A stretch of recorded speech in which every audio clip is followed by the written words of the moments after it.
Aku stres. Aku memendam perasaannya, sakit hati, kecewa, marah, bingung, semua bercampur jadi satu.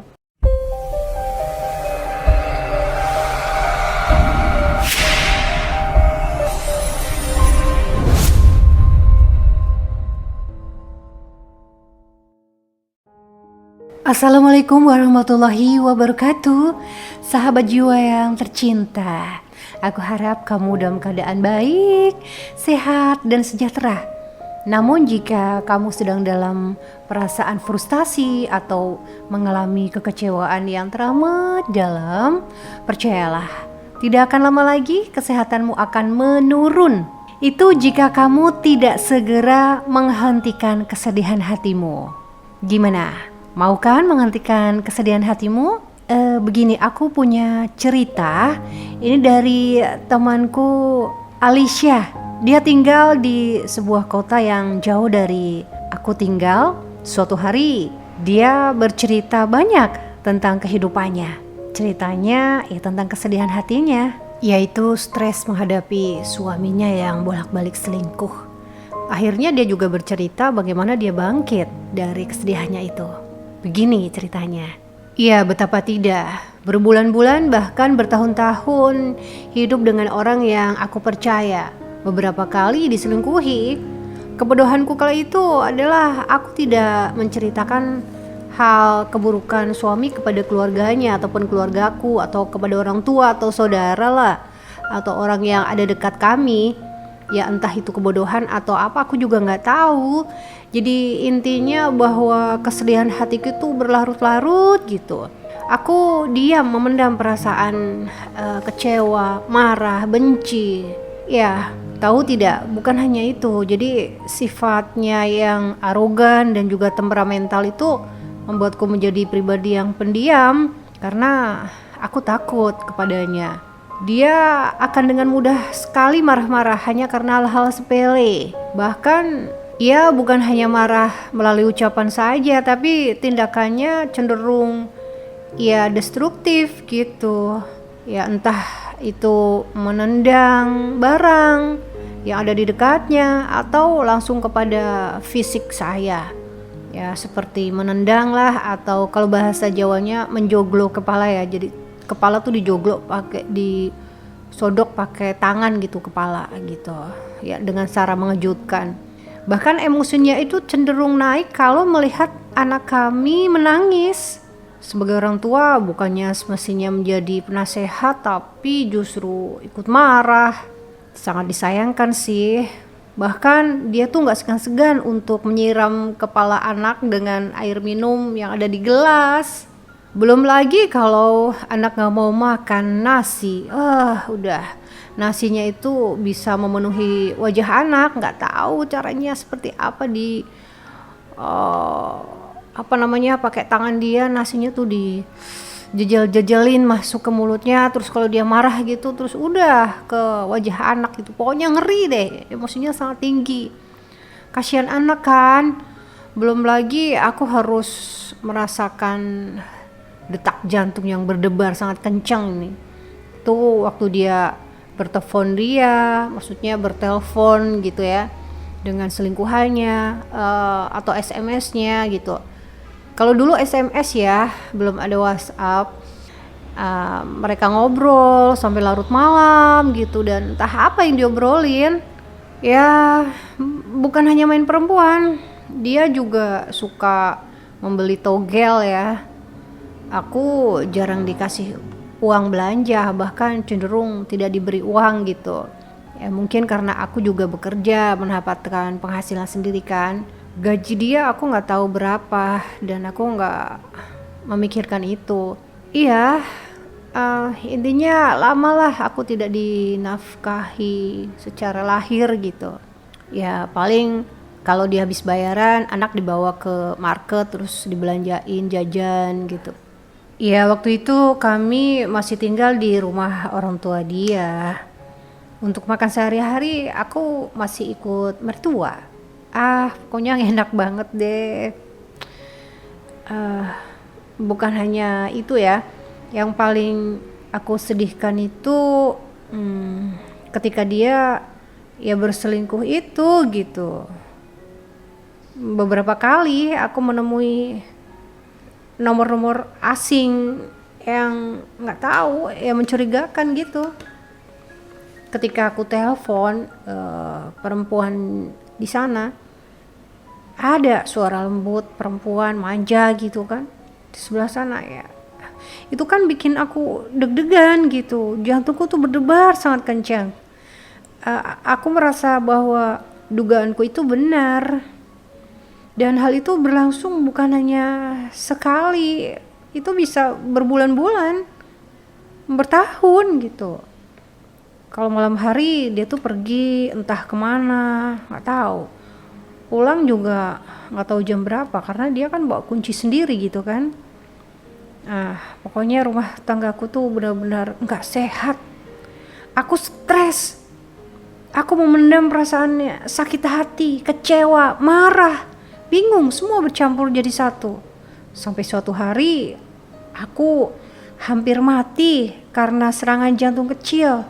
Iya, hari itu adalah hari lamaran adik laki-lakinya. Aku dan keluarganya turut mengiring, sedangkan dia tidak ikut. Aku bersama anakku yang waktu itu umur sekitar 2 tahunan. Pada saat semua berkumpul di meja tamu, tiba-tiba pikiranku melayang pada pernikahanku yang dulu. Lalu aku berpikir, bagaimana kehidupan pernikahanku ini?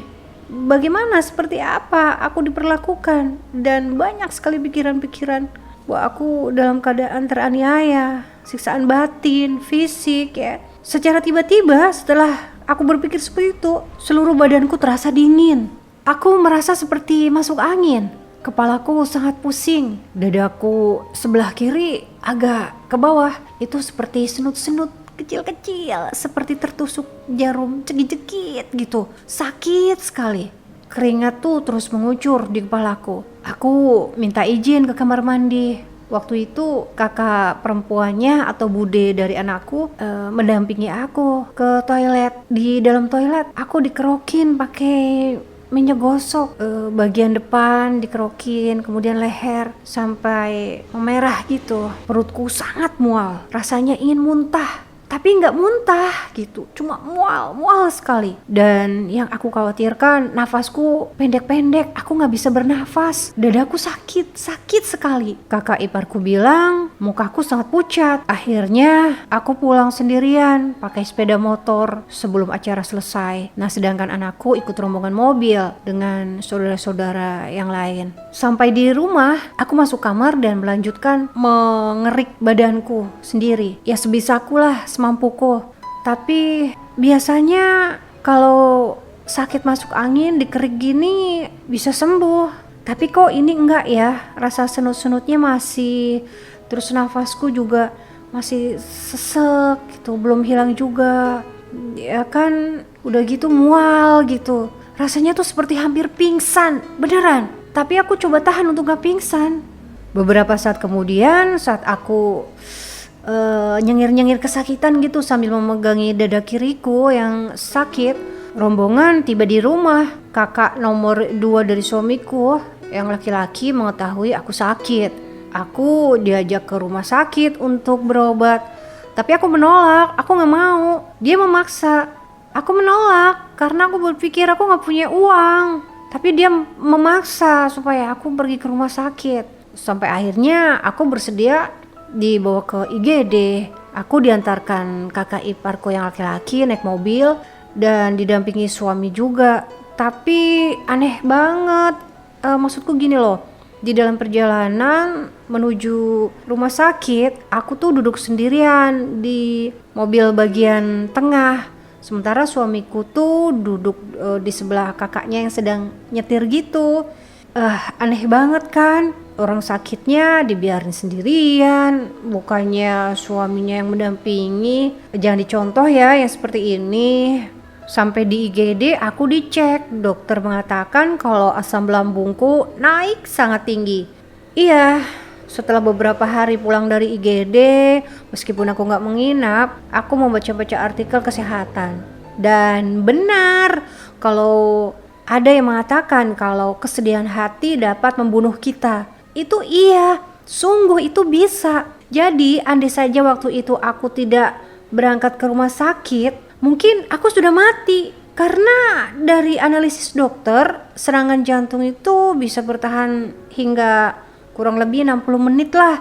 Kalau nggak segera ditolong ya bisa hilang nyawa seseorang.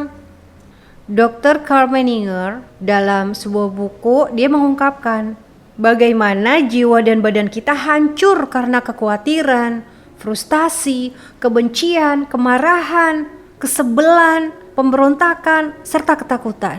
Iya, karena semua itu aku mengalami. Ya Allah, untung aja aku mau berangkat ke IGD ya.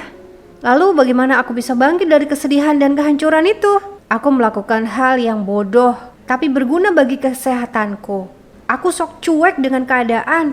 Aku cuek pada suami yang selingkuh. Dan fokus pada pelayanan yang baik, fokus pada kemampuan diriku, pada bakat-bakatku, pada kegiatan dan aktivitasku. Aku banyak bergerak, berkumpul, bertemu dengan banyak orang, menyibukkan diri, berkreasi, berkarya, menunjukkan kepada orang-orang bahwa aku punya prestasi. Dan rupanya kesibukanku di luar membuat suamiku merasa cemburu. Iya, pelan-pelan kami memperbaiki hubungan. Memang tidak mudah, semuanya butuh waktu, proses, dan kepercayaan. Entah bagaimana akhirnya suamiku menyelesaikan hubungan dengan perempuan-perempuannya. Ya, begitulah yang aku lakukan. Sampai sekarang aku juga fokus pada diriku sendiri, berkarya, berkreasi, tanpa meninggalkan kewajiban sebagai seorang ibu dan seorang istri. Karena aku juga yakin keluarganya dan keluarga kami sangat sepakat bahwa mereka sayang pada kami dan tidak ingin terjadi apa-apa dalam kehidupan rumah tangga kami. Iya, aku sangat percaya kepada Allah dan Allah akan membantuku. Meskipun berat perjuanganku, tapi aku pelan-pelan berhasil. Lewat doa dan peran nyata, aku tertatih menguatkan hati dan jiwaku sendiri.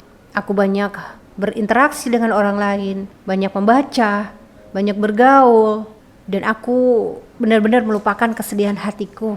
Aku merasa lebih bahagia saat ini dan merasa lebih baik dari hari kemarin. Dan aku rasa hari esok akan lebih baik lagi dari hari sekarang ini aku jalani.